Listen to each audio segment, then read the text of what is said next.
ಎಲ್ರಿಗೂ ನಮಸ್ಕಾರ. ನಮ್ಮ ನ್ಯೂಸ್ ಅಲರ್ಟ್ನ ಈ ಒಂದು ಕಾರ್ಯಕ್ರಮಕ್ಕೆ ನಿಮಗೆ ಆತ್ಮೀಯವಾದಂಥ ಸ್ವಾಗತ. ಪ್ರೆಸೆಂಟ್ ನಾನು ಧರ್ಮಸ್ಥಳದ ಆಸುಪಾಸಿನಲ್ಲಿರ್ತಕ್ಕಂಥ ಪಾಂಗಳ ಎನ್ನುವಂತಹ ಒಂದು ಪ್ರದೇಶದಲ್ಲಿದ್ದೀನಿ. ಪಾಂಗಳ ಅಂತಂದ್ರೆ ನಿಮಗೆ ಅರ್ಥ ಆಗುತ್ತೆ. ಈ ಒಂದು ಜಾಗದಲ್ಲಿ ದಿವಂಗತ ಕುಮಾರಿ ಸೌಜನ್ಯ ಇದ್ದಂಥ ಒಂದು ಸ್ಥಳ. ಪ್ರೆಸೆಂಟ್ ನಾನು ಧರ್ಮಸ್ಥಳದ ಆ ಒಂದು ಪ್ರಕರಣಕ್ಕೆ ಸಂಬಂಧಪಟ್ಟಂತೆ ಗ್ರೌಂಡ್ ರಿಪೋರ್ಟ್ ಮಾಡುವ ಸಲುವಾಗಿ ಧರ್ಮಸ್ಥಳಕ್ಕೆ ಬಂದೆ. ಬರುವಾಗ ನಾನು ಹೇಗಿದ್ರು ಈ ಸೌಜನ್ಯಕ್ಕೆ ಸಂಬಂಧಪಟ್ಟಾಗ ಅವ್ರ ಫ್ಯಾಮಿಲಿಯವ್ರು ಯಾರನ್ನೂ ಕೂಡ ಮಾತಾಡಿಸಿಲ್ಲ. ಒಂದು ಪ್ರಕರಣಕ್ಕೆ ಸಂಬಂಧಪಟ್ಟಾಗ ಅಲ್ಲೆಲ್ಲೂ ಕೂಡ ಹೋಗಿಲ್ಲ. ಅದರ ಜೊತೆಗೆ ಇದನ್ನು ಕೂಡ ಕವರ್ ಮಾಡ್ಕೊಂಬರೋಣ ಅಂತ ಅಂದ್ಕೊಂಡು ಬಂದೆ. ಗ್ರೌಂಡ್ ರಿಪೋರ್ಟ್ ಮಾಡಿ ಒಂದಷ್ಟು ವಿಡಿಯೋಗಳನ್ನು ಬಿಟ್ಟಾಗ ತುಂಬ ಜನ ಕೇಳಿದ್ರಿ ಸೌಜನ್ಯ ಅವರ ಮನೆಗೆ ವಿಸಿಟ್ ಮಾಡಿ ಅಂತ. ನಿಮ್ಮ ನಿರೀಕ್ಷೆಯಂತೆ ಮತ್ತು ನಾನು ಅಲ್ಲಿ ಅಂದ್ಕೊಂಡು ಬಂದಂತೆ ಇವತ್ತು ಪ್ರೆಸೆಂಟ್ ನಾನು ಸೌಜನ್ಯ ಅವರ ಮನೆಯಲ್ಲಿದ್ದೀನಿ. ಪ್ರೆಸೆಂಟ್ ನಮ್ಮೊಟ್ಟಿಗೆ ಸೌಜನ್ಯ ಅವರ ತಾಯಿ ಕುಸುಮಾವತಿ ಅವರಿದ್ದಾರೆ. ಅಮ್ಮ ನಮಸ್ಕಾರ. ನಿಮಗೆ ಚೆನ್ನಾಗಿದ್ದೀರಾ?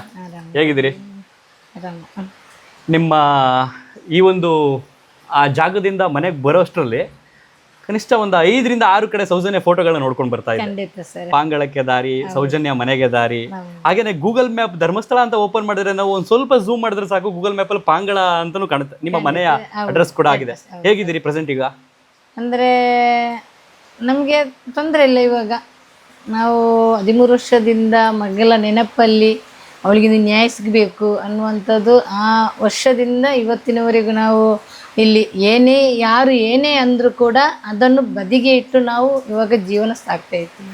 ನಾನು ಮೂಲತಃ ಮಂಡ್ಯದವನು.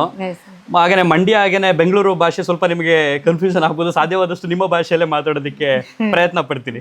ಅರ್ಥ ಆಗುತ್ತಲ್ಲ ನಮ್ಮ ಭಾಷೆ ನಿಮಗೆ? ಖಂಡಿತ ಸರ್. Soujanya date of ಬರ್ತೇನು?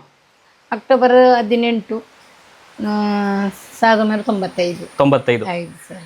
ಅಲ್ಲಿಗೆ ದಿವಂಗತ ಸೌಜನ್ಯ ನನಗಿಂತ 7 ತಿಂಗಳು ಚಿಕ್ಕವಳು. ನಂದು 95 ಡೇಟ್ ಆಫ್ ಬರ್ತ್. ಹೌದು ಸರ್. ಯಾವಾಗ 2012ರಲ್ಲಿ ಒಂದು ಪ್ರಕರಣ ಬೆಳಕಿಗೆ ಬಂದಿದ್ದು. ಬಹುಶಃ ನಿಮ್ಮ ಮಗಳು PUC ಓದ್ತಿದ್ಲು ಅಂತ ಅನ್ಸುತ್ತೆ. ನಾನು ಕೂಡ PUC ಆ ಸಂದರ್ಭದಲ್ಲಿ. ಪ್ರೆಸೆಂಟ್ ನೋಡಿ ಈ ಒಂದು ಜಾಗಕ್ಕೆ ಹೆಚ್ಚು ಕಡಿಮೆ ಬಹುಶಃ ಅದೇ ಹೇಳ್ತಾ ಇದ್ದಾರೆ. ಸೌಜನ್ಯ ಬದುಕಿದ್ರೆ ಇವತ್ತು ನನಗೆ 30 ವರ್ಷ ಆಯ್ತು. ಬಹುಶಃ ಹೆಣ್ಮಗಳಿಗೆ ಇವತ್ತು 30 ವರ್ಷ ಆಗುವಂತಹ ಅಂತರ ಬರ್ತಿತ್ತು. ಅಕ್ಟೋಬರ್ ಬಂದಿರ ಬಹುಶಃ 2 ತಿಂಗಳಾಗಿದ್ದೀರಾ. ನನಗೆ ಈ ಒಂದು ಪ್ರಕರಣದ ಬಗ್ಗೆ ಅಮ್ಮ ಒಂದಷ್ಟು ಕೇಳಿದ್ದೀನಿ, ತಿಳ್ಕೊಂಡಿದ್ದೀನಿ. ಪಬ್ಲಿಕ್ ಡೊಮೈನ್ ಅಲ್ಲಿ ಅಂದ್ರೆ ಈಗ ಯೂಟ್ಯೂಬ್ ನಲ್ಲಿ, ಫೇಸ್ಬುಕ್ ನಲ್ಲಿ ಇರುತ್ತಲ್ಲ, ಅಲ್ಲೆಲ್ಲ ಕಡೆ ನೋಡಿದ್ದೀನಿ. ನಿಮ್ಮ ಮೂಲಕವೇ ತಿಳ್ಕೊಬೇಕು ಅನ್ನುವಂಥ ಒಂದು ಕುತೂಹಲ ಅನ್ನೋದಕ್ಕಿಂತ ಹೆಚ್ಚಾಗಿ ಏನ್ ವಾಸ್ತವ ಇದೆ ಅನ್ನೋಂಥದ್ದು. ಯಾವ್ದಾದ್ರು ಒಂದು ವಿಚಾರದ ಬಗ್ಗೆ ತಿಳ್ಕೊಬೇಕಂದ್ರೆ ಕ್ಯೂರಿಯಾಸಿಟಿ ಬೇರೆ ತರ ಇರುತ್ತೆ. ಬಟ್ ಈ ವಿಚಾರದ ಬಗ್ಗೆ ತಿಳ್ಕೊಳ್ಳುವಂಥದ್ದು ಏನಾಗಿತ್ತು ಹಾಗಾದ್ರೆ, ಏನಾಯ್ತು ಹಾಗಾದ್ರೆ, ನಿಮ್ಮ ಮಗಳು ಹೇಗಿದ್ಲು ನಿಮ್ಮ ಜೊತೆ, ನಿಮ್ಮ ಕುಟುಂಬದ ಜೊತೆ, ಆ ಕ್ಷಣದಿಂದ ಈ ಕ್ಷಣದವರೆಗೆ ಹೇಗೆ ಬದುಕ್ತಾ ಇದ್ದೀರಿ? ಅಂದರೆ ಇವತ್ತು ಮಗಳನ್ನ ಕಲ್ಕೊಂಡು ಇವಾಗ ನಾವು ಎಷ್ಟು ಬೊಬ್ಬೆ ಹಿಡಿದ್ರು ನಮ್ಮ ಮಗಳು ಓದ ಮಗಳು ವಾಪಸ್ ಬರಲ್ಲ.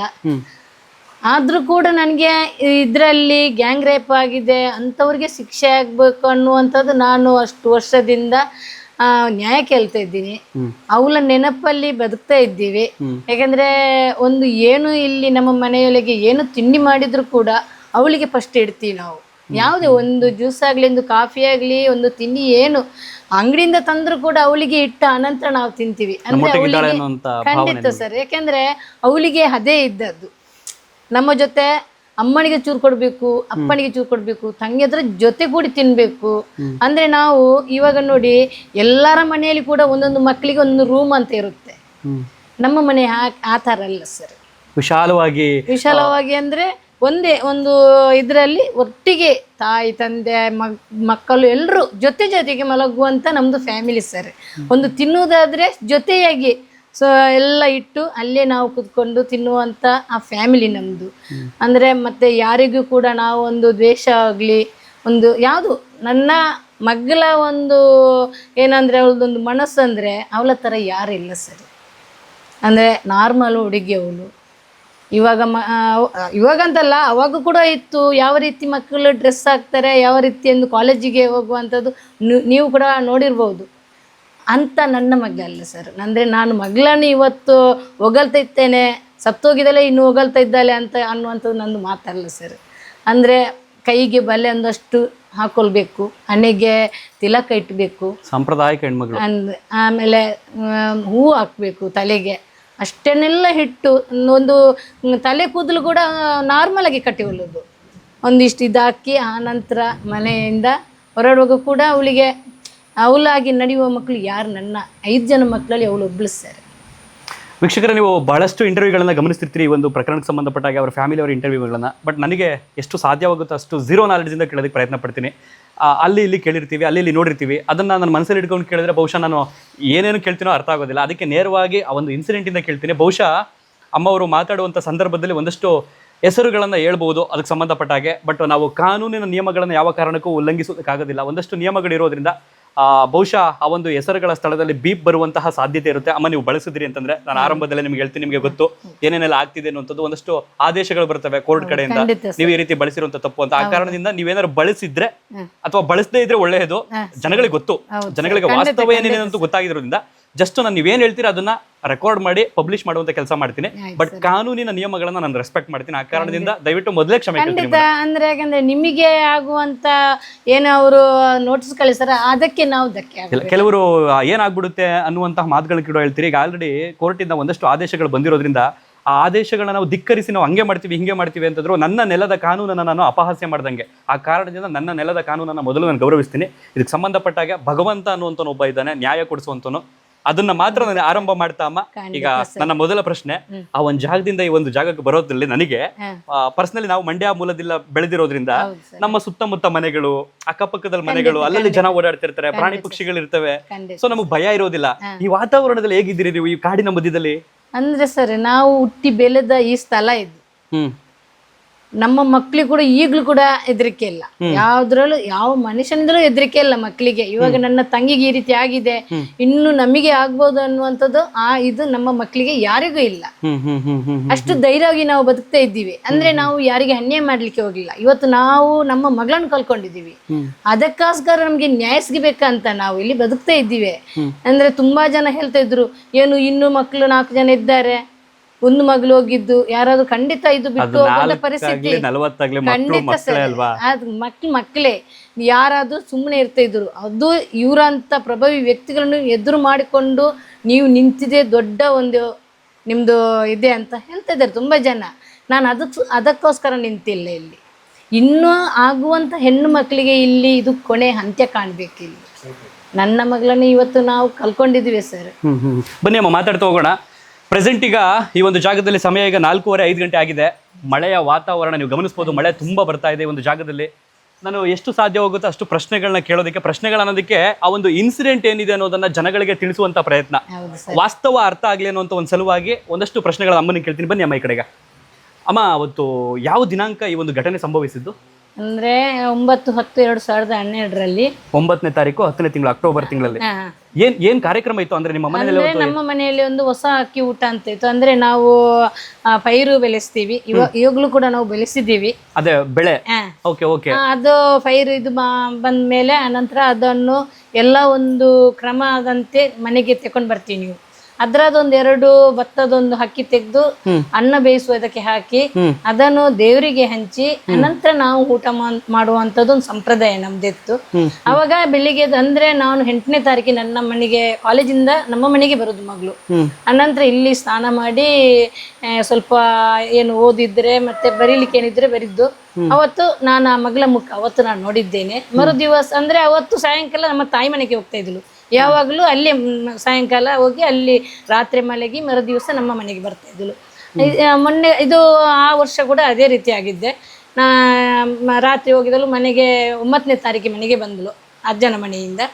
ಬಂದು ನನ್ನ ಹತ್ರ ಅಮ್ಮ ನಾನು ಊಟಕ್ಕೆ ಮನೆಗೆ ಬರ್ತೇನೆ ಅಂತ 1 ಲೋಟ ಕಾಫಿ ಮಾತ್ರ ತಾಯಿ ಮನೆಯಲ್ಲೇ ಕುಡಿದು ಮನೆಗೆ ಊಟಕ್ಕೆ ಬರ್ತೇನೆ ಅಂತ ಹೇಳಿ ಹೋಗಿದ್ದಾಳೆ. ಅಂದ್ರೆ ನಾನು ಹೊಲಗಿದ್ದೆ 9ನೇ ತಾರೀಕಿಗೆ. ನಾನು ಅವಳ ಮುಖ ಅವತ್ತು ಹೌದು ಹೋಗಿದ್ದಾಳೆ. ನಾನು ಅವತ್ತು ಮುಖ ನೋಡಿಲ್ಲ ಮಗಳದು. ಯಾಕಂದ್ರೆ ಬರ್ತಾಳೆ 1:30 ಗಂಟೆಗೆ ಬರ್ತಾಳೆ ನನ್ನ ಮಗಳು. ಎಷ್ಟೋ ಅವಳು ಟೈಮಿಗೆ ನಂಗೆ ಹೇಳಿದಲ್ಲ, ಆ ಟೈಮಿಗೆ 1 ನಿಮಿಷ ಆಚೆ ಈಚೆ ಆಗಲ್ಲ. ನಾನು ಕ್ವಶನ್ಸ್ ಕೇಳ್ತೀನಿ, ಅದಕ್ಕೆ ಸಂಬಂಧಪಟ್ಟಂಗೆ ಒಂದೊಂದು ಉತ್ತರ ಕೊಟ್ಟರೆ ಸಾಕು. ಈಗ ನೀವು ಪೂರ್ತಿ ಹೇಳ್ಕೊಂಡು ಹೋಗ್ತಾ ಇದ್ರಿ. ಸೌಜನ್ಯ ಅವತ್ತು ಕಾಲೇಜ್ಗೆ ಹೋಗಿದ್ದು 9ನೇ ತಾರೀಕು. ಸೀದಾ ಬಂದು ಎಲ್ಲಿ ಹಿಡಿದಿದ್ದು? ನೇತ್ರಾವತಿ ಸ್ನಾನಘಟ್ಟದಲ್ಲ? ನೇತ್ರಾವತಿ ಪುಟ್ಟು ಬತ್ತಿದೆಯಲ್ಲ, ಅಲ್ಲಿಂದ ಬಸ್ ಅಲ್ಲೇ ಯಾವಾಗ್ಲೂ ಇಳಿಸುವಂತದ್ದು. ಪ್ರೆಸೆಂಟ್ ಈಗಲೂ ಅಲ್ಲೇ ಇಳಿಸುತ್ತೆ ಬಸ್? ಖಂಡಿತ ಸರ್. ಓಕೆ, ಇಳಿದ ನಂತರ ಅಂದ್ರೆ ಅಜ್ಜಿ ಮನೆ ಇರೋದಲ್ಲಿ ನಿಮ್ಮ ತಾಯಿ ಮನೆ ಪಕ್ಕನೆ ಸರ್. ಎಷ್ಟು ದೂರ ಆಗುತ್ತೆ ಇಲ್ಲಿಂದ? ನೋಡಿ ಕಾಣುತ್ತೆ. ಹೌದಾ? ಹತ್ರನಾ? ಫಸ್ಟ್ ಅಲ್ಲಿಗೆ ಹೋಗ್ತೀನಿ ಅಂತ ಹೇಳಿದ್ದ? ಇಲ್ಲ ನಮ್ಮ ಮನೆಗೆ ಫಸ್ಟ್ ಬರೋದು. ಹೊಸ ಅಕ್ಕಿ ಅವತ್ತು ಅನ್ನ ಮಾಡಿ ನಮ್ಮ ತಾಯಿ ಮನೆಯಲ್ಲಿ ಹೊಸ ಅಕ್ಕಿ ಊಟ ಇತ್ತು. ಏನಿದ್ರು ಕೂಡ ನಮ್ಮ ಮನೆಗೆ ಬಂದು ಅನಂತರ ಅಲ್ಲಿಗೆ ಹೋಗುದು. ನಿಮ್ಮ ಮನೆಗೆ ಬಂದು ಅದಂತರ ಕಾಲೇಜ್ ಮುಗಿದ ಸಮಯ ಅಂದ್ರೆ ಅವಳಿಗೆ 1:30 ಗಂಟೆಗೆ ಎಕ್ಸಾಮ್ ಮುಗ್ತಿತ್ತು. ಅವತ್ತು ಎಕ್ಸಾಮ್ ಇತ್ತು ಅಂದ್ರೆ ಲಾಸ್ಟ್ ಅದು. ಅನಂತರ ಅವಳು ಇಲ್ಲಿಗೆ ಬರ್ಬೇಕಿದ್ದು 4 ಕಾಲಿಗೆ ದಾಟಿದೆ. ಯಾಕಂದ್ರೆ ಅವಳಿಗೆ ಏನು ಸ್ಪೆಷಲ್ ಕ್ಲಾಸ್ ಇತ್ತಂತ ಹೇಳ್ತಾ ಇದ್ರು, ನಮ್ಗೆ ಗೊತ್ತಿಲ್ಲ ಅದು ಯಾವ ಸ್ಪೆಷಲ್ ಕ್ಲಾಸ್ ಇಟ್ಟಿದ್ದಾರೆ ನಮಗೆ ಅದು ಕೂಡ ಗೊತ್ತಿಲ್ಲ. ಎಕ್ಸಾಮ್ ಆದ ನಂತರ ಯಾವ್ದು ಇರುವುದಿಲ್ಲ, ಅದು ನಿಮ್ಗೂ ಗೊತ್ತು. ಅವತ್ತು ಅದನ್ನು ಇಟ್ಟಿದ್ದಾರೆ. ಅವತ್ತು ಇಟ್ಟಿದ್ರು ಸ್ಪೆಷಲ್ ಕ್ಲಾಸ್ ಅಂತ. ಅಂದ್ರೆ ನೆಕ್ಸ್ಟ್ ಎಕ್ಸಾಮ್ಸ್ ಗಳು ಇದ್ವಿ ಅನ್ನೋದಕ್ಕೆ ಸಂಬಂಧಪಟ್ಟಾಗ ಏನಾದ್ರು ಇರಬಹುದು. Okay okay. ಅದಾದ ನಂತರ ಬಸ್ ಇಳಿದು ಸೀದಾ ಮನೆ ಬರುವಂತ ಪ್ರಯತ್ನ ಇರುತ್ತೆ ಸೌಜನ್ಯಗೆ? ಖಂಡಿತ ಸರ್. ಅಂದ್ರೆ ಅಲ್ಲಿ ಕಾಲೇಜ್ ಬಿಟ್ಟ ನಂತರ ಒಂದು ಫ್ರೆಂಡ್ಸ್ ಹೇಳ್ತಾಳಂತೆ, ಬನ್ನಿ ಸೌಜನ್ಯ ನಾವು ಒಂದು ತಿಂಡಿ ಏನಾದ್ರು ತಿನ್ನುವ ಹೋಟ್ಲಿಗೆ ಹೋಗಿ ಅಂತ. ಅಲ್ಲಿ ಇಳಿದ್ಮೇಲೆ ಬಸ್ ಇಳಿದ್ಮೇಲೆ ಅಂದ್ರೆ ಉಜಿರೆಯಲ್ಲಿ ಉಜಿರೆಯಲ್ಲಿ ಬಸ್ ಹತ್ತೋದಕ್ಕೂ ಮೊದಲು ಮೊದಲೇ ಇಲ್ಲ ನಾನು ಊಟಕ್ಕೆ ಮನೆಗೆ ಹೋಗುವುದು ಅಂತ ಆ ಅಂದ್ರೆ ಹಸುವಿನ ಹೊಟ್ಟೆಯಲ್ಲಿ ಪಾಪ ಓಡೋಡಿ ಬಂದಿದ್ದಾಳೆ ಅವತ್ತು. ಓಕೆ. ಅಲ್ಲಿಂದ ಸೌಜನ್ಯ ಎಷ್ಟು ಗಂಟೆಗೆ ಪ್ರತಿದಿನ ಬರ್ತಿದ್ದು ಮನೆಗೆ ಇಲ್ಲಿಗೆ? ಶನಿವಾರ ಅಂದ್ರೆ ಮಧ್ಯಾಹ್ನ. ಓಕೆ, ಶನಿವಾರ ಮಧ್ಯಾಹ್ನ ಇರುತ್ತೆ. ಆನಂತರ 4:15 ಗಂಟೆ 5 ಗಂಟೆಗೆ ಮನೆಗೆ ಮುಟ್ಟುತ್ತೆ. ಅವತ್ತು ಎಷ್ಟೊತ್ತಾದ್ರೂ ಬರಲಿಲ್ಲ ನಿಮಗೆ? ಯಾವಾಗ ಕಳವಳ ಶುರುವಾಗಿದ್ದು ಅಥವಾ ಆತಂಕ ಶುರುವಾಗಿದ್ದು? ನನಗೆ 4:15 ಗಂಟೆ ಆದ ನಂತರ ನಾನು ನಮ್ಮ ತಂದೆಯವ್ರ ಹತ್ರ ಹೋಗಿ ಕೇಳಿದ್ದೆ, ಮಗಳು ಬರಲಿಲ್ಲಪ್ಪ ಅಂತ. ಅವಾಗ ನಮ್ಮ ತಂದೆ ಹೇಳಿದ್ರು, ನಿಮ್ಮ ತಮ್ಮಂದಿರಿಬ್ಬರು ಉಜಿರೆಗೆ ಮತ್ತೆ ನೇತ್ರಾವತಿಗೆ ಹೋಗಿದ್ದಾರೆ, ಅವ್ರ ಹತ್ರ ಒಮ್ಮೆ ಫೋನ್ ಮಾಡಿ ಕೇಳ ಅಂತ. ಅಲ್ಲಿ ಒಬ್ರು ಹುಡುಕ್ಬೋದು ಅಥವಾ ಇಲ್ಲಿ ಒಬ್ರು ಎಲ್ಲಿದ್ದಾಳೆ ಅಂತ ಹುಡುಕ್ಬೋದು, ಉಜಿರೆಯಲ್ಲಿ ಕಾಲೇಜ್ ಇರೋದ್ರಿಂದ? ಇಲ್ಲ ಹಾಗೆ ಅಲ್ಲ ಸರ್, ಅಂದ್ರೆ ಅವರು ಹೋಗಿದ್ದಾರೆ, ಅವ್ರ ಹತ್ರ ಒಮ್ಮೆ ಕೇಳ ಅಂತ ಕೇಳಿದ್ರು. ಓಕೆ, ವಿಚಾರಿಸಿ ಎಲ್ಲಿದ್ದಾಳೆ ಅಂತ. ಅವಾಗ ಅವ್ರು ಹೇಳಿದ್ರು, ನಾನು ಫೋನ್ ಮಾಡಿ ಕೇಳಿದ್ದೆ, ಮಗಳು ಬರ್ಲಿಲ್ಲ, ನಿಮ್ಗೆ ಎಲ್ಲಿಯಾದ್ರೂ ಸಿಕ್ಕಿದ್ಲಾ ಅಂತ. ಅದಕ್ಕೆ ಸಿಕ್ಕಿದ್ದಲ್ಲ, ಇವಾಗ 4 ಕಾಲಿಗೆ ಇಲ್ಲಿಂದ ಬಸ್ಸಿಂದ ಇಳಿದು ಪುಟ್ವದ ಹತ್ರ ನಡ್ಕೊಂಡು ಬಂದೆ. ಇವಾಗ ಒಂದು ನನ್ನ ತಮ್ಮಂದಿರಿಬ್ರು ಅವ್ರು ನೋಡಿದ್ದಾರೆ ಅವರು. ಸ್ವಂತ ನಿಮ್ಮ ತಮ್ಮಂದಿರವರು? ಸ್ವಂತ ತಮ್ಮಂದಿರಿ. ಸೌಜನ್ಯ ನೋಡಿದ್ದಾರೆ? ಸೌಜನ್ಯ ನೋಡಿ ಅವ್ರಿಗೆ ವಿಸ್ ಮಾಡಿ ವಾಪಸ್ ಬಂದಿದ್ದಲ್ಲ. ಏನಂತ? ಟಾಟಾ ನೀವು ಹೋಗಿ, ನಾನು ಮನೆಗೆ ಊಟಕ್ಕೆ ಹೋಗ್ತೇನೆ. ಅವ್ರು ಎಲ್ಲಿಗೆ ಹೋಗ್ತಿದ್ರು? ಅವ್ರು ಉಜಿರೆಗೆ ಮತ್ತು ದೊಡ್ಡ ತಮ್ಮ ನೇತ್ರಾವತಿ ಹೋಟ್ಲ್ ಇತ್ತು ನಮಗೆ. ನಿಮ್ಮ ಚಿಕ್ಕ ತಮ್ಮ ಉಜಿರೆಗೆ ಹೋಗ್ತಿದ್ರ? ದೊಡ್ಡ ತಮ್ಮ ನೇತ್ರಾವತಿ ಹೋಟೆಲ್ ಇತ್ತು, ಅಲ್ಲಿಗೆ ಊಟ ಮಾಡಿ ಅಲ್ಲಿಗೆ ಹೋಗ್ತಾ ಇದ್ರು. ಅವಾಗ ಸೌಜನ್ಯ ಬಸ್ಸಿನಿಂದ ನಿಂತು ನಡ್ಕೊಂಡು ಬಸ್ಸಿನಿಂದ ಸ್ವಲ್ಪ ಮುಂದೆ ಬಂದಿದ್ದಲ್ಲ, ಅಷ್ಟರಿಗೆ ನಮ್ಮ ತಮ್ಮಿಂದ್ರಲ್ಲಿಗೆ ಮುಟ್ಟಿದ್ರಂತೆ. ಜಸ್ಟ್ ನನಗೆ ಕೇಳ್ತಿರುವಂತ ಒಂದು ಇನ್ಸಿಡೆಂಟ್ ಅಥವಾ ವಿಚಾರವನ್ನ ನೀವು ಇಮ್ಯಾಜಿನೇಷನ್ ಮಾಡ್ಕೊಳ್ತೀರಿ ಏನಾಗಿರ್ಬೋದು ಅಂತ. ಓಕೆ ಅಮ್ಮ, ಸೌಜನ್ಯ ಒಬ್ಳೆ ಇಳಿತಿದ್ದ ಬಸ್ಸಲ್ಲಿ ಆ ಜಾಗದಲ್ಲಿ ಆ ಸ್ಟಾಪ್ ನಲ್ಲಿ, ಅಥವಾ ಬೇರೆ ಹೆಣ್ಮಕ್ಳು ಏನಾದ್ರು ಬೇರೆ ಮನೆಗಳಿದ್ವಾ? ಅಂದ್ರೆ ಅದು ಗೊತ್ತಾಗಲ್ಲ ಸರ್ ಅವಳಿಗೆ ಏನು. ಅಲ್ಲಿ ಸೌಜನ್ಯ ಈಗ ಅಮ್ಮ ನಾನೀಗ ಫ್ರೆಂಡ್ಸ್ ಜೊತೆ ಬಂದೆ, ಅವಳ ಆ ಕಡೆ ಹೋದ್ಲಿ ಇವಳ ಕಡೆ ಹೋದ್ಲಿ ಆತರ ಹೇಳುವಂತದ್ದು? ಅಂದ್ರೆ ಸರ್ ಅವಳಿಗೆ ಈ ಕಡೆ ಫ್ರೆಂಡ್ಸ್ ಫ್ರೆಂಡ್ಸ್ ಇಲ್ಲ, ಯಾರಿಲ್ಲ. ಪ್ರತಿದಿನ ಅವಳು ಒಬ್ಳೆ ಇಳಿದು ಬರ್ತಿದ್ಲು. ಇಲ್ಲಿ ಬರ್ತಾ ಇದ್ಲು, ಯಾರ ಜೊತೆ ಕೂಡ ಸೇರ್ಕೊಂಡು ಬರುವಂತ ಮಗು ಅಲ್ಲ ಅವಳು, ಒಬ್ಳೆ ಇಳಿದು ಅಲ್ಲಿ ಬರ್ತಾ ಇದ್ಲು ಅವಳು. ಆ ಧೈರ್ಯವನ್ನ ಕಸಿದುಕೊಂಡು ಬಿಟ್ರು ರಾಕ್ಷಸರು ಯಾರು ಸರ್? ಅದೇನೋ ನಮಗೆ. ಓಕೆ ಅಮ್ಮ, ಅದಾದ ನಂತರ ನೀವು ನಿಮ್ಮ ತಮ್ಮಂದ್ರಿಗೆ ಹೇಳ್ತೀರಿ? ಫೋನ್ ಮಾಡಿ ಕೇಳಿದ್ರೆ, ಇಲ್ಲ ಈಗ ಮನೆಗೆ ಬರ್ಬೋದಂತ ತಮ್ಮಂದಿರು ಹೇಳಿದ್ರು, ನಮಗೆ ಇಸ್ ಮಾಡಿದ್ದಾಳೆ ಇಲ್ಲಿ, ಈಗ ಬರ್ತಾಳೆ, ಒಂದು ಸ್ವಲ್ಪ ಹೊತ್ತಲ್ಲಿ ಮನೆಗೆ ಮುಟ್ಟುತ್ತಾಳೆ ಅಂತ. 5:30 ಗಂಟೆ ಇದ್ದು ಅಲ್ಲಿ ತನಕ ಕೂಡ ಬಂದಿಲ್ಲ. ನಾನು ಆಮೇಲೆ ಪುನಃ ಹೋಗಿ ನಮ್ಮ ತಾಯಿ ಹತ್ರ ಹೇಳಿದ್ದೆ, ಮಗಳು ಬರಲಿಲ್ಲ, ಏನಂತ ಗೊತ್ತಿಲ್ಲ ಅಂತ. ಆಮೇಲೆ ಎಲ್ಲ ಇಲ್ಲಿ ಮನೆಗಳಿಗೆಲ್ಲ ಫೋನ್ ಮಾಡಿ ಕೇಳಿದ್ದೆ, ನಿಮ್ಮ ಮನೆಗೆಲ್ಲದ್ರೂ ಮಗಳು ಬಂದ್ಲಾ ಅಂತ. ಇಲ್ಲ ಅಂತ ಹೇಳಿದ್ರು. ಆನಂತರ ನಾವು ಗಾಬರಿಗೊಂಡೇವಿ. ಅಂದರೆ ನನ್ನ ಯೋಚನೆಯಲ್ಲಿ ಒಂದು ಚಂದದ ಮಗು ನಂದು, ಯಾರಾದ್ರೂ ಎತ್ಕೊಂಡು ಹೋಗಿ. ನಿಮಗೆ ಬೇರೆ ಆಯ್ಕೆನೇ ಇಲ್ಲ? ಫ್ರೆಂಡ್ಸ್ ಮನೆಗೆ ಹೋಗಿರ್ತಾಳೆ, ಅಲ್ಲಿ ಹೋಗಿರ್ತಾಳೆ, ಇಲ್ಲಿ ಹೋಗಿರ್ತಾಳೆ, ಆಯ್ಕೆನೇ ಇಲ್ಲ? ಇಲ್ಲ ಅಂದ್ರೆ ನಾನು ಹೋಗುವ ಮಗು ಅಲ್ಲ ಸರ್, ಮನೆಗೆ ಬರಬೇಕು. ಕಾಲೇಜ್ ಬಿಟ್ರೆ ಮನೆನೇ ಅವಳಿಗೆ. ನಾವೊಂದು ಕಡೆಗೆ ಹೋಗ್ಬೇಕಿದ್ರೆ ಬಾ ಅಮ್ಮ ಹೋಗಂದ್ರೆ ಬರಲ್ಲ ಅವಳು. ಅವಳ ಮನಸ್ಸಿಗೆ ಹೇಗೆ ಬರುತ್ತೆ ಆ ರೀತಿ ಅವಳು. ಸರಿ, ಅದಾದ ನಂತರ ಅನಂತರ ನಾನು ಫೋನ್ ಮಾಡಿ ಇಲ್ಲ ಅಂದ್ರು. ಅಂದ್ರೆ ನಾವು ಎಲ್ಲರೂ ಗಾಬರಿಗೊಂಡೆವು. ನನಗೆ ಒಂದು ಯೋಚನೆ ಅದೇ, ಮಗಳನ್ನ ಎತ್ಕೊಂಡು ಎಲ್ಲಾದ್ರೂ ಮಾರಿಬಿಡ್ತಾರೆ ಅನ್ನುವಂತ ಆ ಯೋಚನೆ ನಾನು ಇದ್ದೆ ಸರ್. ಆತರ ಯಾವ್ದಾದ್ರು ಗಮನಿಸಿದ್ರ ನೀವು? ಅಂದ್ರೆ ಆಲೋಚನೆ ಬರ್ತಾರೆ ಈ ಸಿನಿಮಾಗಳಲ್ಲಿ ನೋಡಿ ಆತರ ಥಿಂಕ್ ಮಾಡಿದ್ದ? ಖಂಡಿತ ಸರ್, ಅದೇ ನನಗೆ ನೆನಪಾಗ. ಹೆಣ್ಮಕ್ಳು ಎತ್ತವ್ರು ಅಂತಂದ್ರೆ ಅದೇನೋ ಮಡಿಲಲ್ಲಿ ಕೆಂಡೆ ಹಿಡ್ಕೊಂಡಂಗೆ ಪ್ರತಿದಿನ ಜೀವನ ಮಾಡ್ಬೇಕು ಅಂತ. ಅಂದ್ರೆ ನನ್ನ ಮಕ್ಕಳನ್ನ ನಾನು ಅವಾಗ ಬಡತನದ ನಮ್ದು ಫ್ಯಾಮಿಲಿ ಇತ್ತು. ನಾನು ಒಂದು 30 ರೂಪಾಯಿಗೆ ಕೆಲಸಕ್ಕೆ ಹೋಗಿ ನಾನು ಸಾಕಿದ್ದ ಮಕ್ಕಳು. ಅವಳಿಗೆ ಕಷ್ಟ ಸುಖ ಏನಂತ ಗೊತ್ತಿತ್ತು ಸರ್, ಅವಾಗ ಚಿಕ್ಕ ಮಗಳಿಂದಲೇ ಗೊತ್ತಿತ್ತು ಅವಳಿಗೆ. ಅದಾದ ನಂತರ ಅಮ್ಮ ಗೊತ್ತಾಗ್ಲಿಲ್ಲ, ಬರಲಿಲ್ಲ ಅವತ್ತು ಇಡೀ ದಿನ. ನಾವು ಎಲ್ಲರೂ ಸೇರಿ ನಾವು ನೇತ್ರಾವತಿಗೆ ಎಲ್ಲ ಕೆಲ ಜನರಿಗೆ ನಮಗೆಲ್ಲ ಪರಿಚಯ ಇದ್ದವ್ರೆ ಅಲ್ಲಿ ಫೋನ್ ಮಾಡಿ ಕೇಳಿದ್ದೀವಿ ಅಲ್ವಾ. ಅವರು ಎಲ್ಲರೂ ಸೇರಿದ್ರು ಅಲ್ಲಿ, ಒಂದಷ್ಟು ಜನ ಸೇರಿ ಅಲ್ಲಿ ಹುಡುಕಾಡ್ಲಿಕ್ಕೆ ಸ್ಟಾರ್ಟ್. ಒಟ್ಟಿನಲ್ಲಿ ಸೌಜನ್ಯ ಇಳಿದಂತದ್ದನ್ನ ನೋಡಿದವರು ನಿಮ್ಮ ಇಬ್ಬರು ತಮ್ಮಂದಿರು? ಒಬ್ಬ ದೊಡ್ಡ ತಮ್ಮ, ಒಬ್ಬ ಚಿಕ್ಕ ತಮ್ಮ. ಅಂದ್ರೆ ಅವಳು ಅವತ್ತು ಮರು ದಿವಸ ಅವಳದು ಹುಟ್ಟುಹಬ್ಬ ದಿವಸ. ಅಂದ್ರೆ ಸೌಜನ್ಯ ಇಳಿದು ಮುಂದೆ ಪಾಸ್ ಆಗೋದನ್ನ ನೋಡಿದಾರೆ? ಹೌದೌದು. ಹಾಗಾದ್ರೆ ಅವ್ರು ಪಾಸ್ ಆಗೋಷ್ಟರಲ್ಲಿ ಇವ್ರು ಪಾಸ್ ಆದ್ರು? ಇವ್ರು ಉಜಿರೆಗೆ ಹೋದ್ರು. ಎಷ್ಟು ದೂರ ಬಂದಿರ್ಬೋದು ಆ ಒಂದು ಗೇಟ್ ನಿಂದ ಸೌಜನ್ಯ? ಅಂದ್ರೆ ನೇತ್ರಾವತಿ ನದಿಗೆ ಇಳಿಯುವ ಮುಟ್ಟುವತಿ ಇದೆಯಲ್ಲ ಸರ್, ಅಲ್ಲಿಂದ ಪ್ರಕೃತಿ ಚಿಕಿತ್ಸೆ ಎಲ್ಲ ಸಿಗುತ್ತೆ ನಿಮಗೆ. ಆ ಪ್ರಕೃತಿ ಚಿಕಿತ್ಸೆ ಸ್ವಲ್ಪ 100 ಮೀಟರ್ ಅಷ್ಟೇ ಮುಂದೆ ಬಂದಿದ್ದಲ್ಲ. ಅಂದ್ರೆ ನಿಮ್ಮ ಮನೆ ರೋಡ್ ಬಂದೇ ಇಲ್ಲ ಸರ್. ಈ ಕಡೆ 2 ಜನ ಕೆಲಸದವರು ಯಾರು ನಿಂತಿದ್ರಂತೆ, ಅವರಿಗೆ ಕೂಡ ಕೇಳಿದ್ರು ಇಲ್ಲಿ ಸೌಜನ್ಯ ಇಳಿದು ದಾಟಿದಲ್ಲ. ಇಲ್ಲ. ಅನಂತರ ಮುಂದೆ ಬರುವಾಗ ವರ್ಷ ಅಲ್ಲದು ಮನೆ ಸಿಗುತ್ತೆ ನಿಮಗೆ. 100 ಜನ ಓಡಾಡ್ತಾರೆ ಆ ಜಾಗದಲ್ಲಿ? ಖಂಡಿತ ಸರ್. ಅತ್ಯಾಚಾರ ಮಾಡಿದ ಯಾರಂತೂ ಗೊತ್ತಿಲ್ಲ, ಸಮಾಜಕ್ಕೆ ಗೊತ್ತಾಗಿದ್ರು ಅದು ನಿಮಗೆ ಅರ್ಥ ಆಗ್ತಿದೆ. ಆದ್ರೆ ಆ 100 ಜನ ಓಡಾಡುವಂತ ಜಾಗದಲ್ಲಿ ಈ ತರದೊಂದು ಪ್ರಯತ್ನ ನಡೆದೋಯ್ತು? ಖಂಡಿತ ಸರ್. ಅಂದ್ರೆ ಮಧ್ಯಾಹ್ನ 1:30 ಗಂಟೆಗೆ ವರ್ಷಲಿಗೆ ಟಾರ್ಗೆಟ್ ಇಟ್ಟಿದ್ರು. ವರ್ಷ ಅಂದ್ರೆ ವರ್ಷ ಅಂದ್ರೆ ನಮ್ಮ ಮಗ್ಲ ಮುಂಚೆ ಆಗುವ ಟಾರ್ಗೆಟ್ ಇದ್ದದೆ ಆ ಬ್ರಾಹ್ಮಣರ ಮಗಳಿಗೆ. ಇದೊಂದು ಪ್ರೀ ಪ್ಲಾನ್. ಹೌದು ಸರ್. ಅಂದ್ರೆ ಅವರ ಜಾಗ ಕೇಳಿದ್ರು ಇವರು ಓಕೆ ಓಕೆ. ಪ್ರಭಾ ವ್ಯಕ್ತಿಗಳು ಆ ಜಾಗ ಕೇಳಿದ್ರು.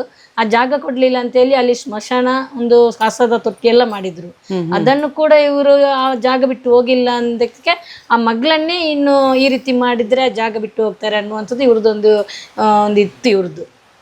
ಮಧ್ಯಾಹ್ನ ಹೋಗ ಆ ಮಗಳನ್ನ ಕರೆದಿದ್ದಾರೆ. 1:30 ಗಂಟೆಗೆ ಆ ಮಗಳು ಹೋಗಿದ್ದವಳು 4 ಕಾಲಿಗೆ ಬರ್ಬೇಕಿತ್ತು. ಅವಾಗ ಸಿನಿಮಾ ನೋಡಿ ಕೆಲವೊಂದು ದೃಶ್ಯಗಳು ನಡೆಯೋದಿಲ್ಲ, ಕೆಲವೊಂದು ದೃಶ್ಯಗಳನ್ನೇ ಆಧರಿಸಿ ಸಿನಿಮಾಗಳು ಮಾಡ್ತಾರೆ ಅನ್ನೋದು ಈಗ ಅರ್ಥ ಆಗ್ತೈತೆ ನನಗೆ.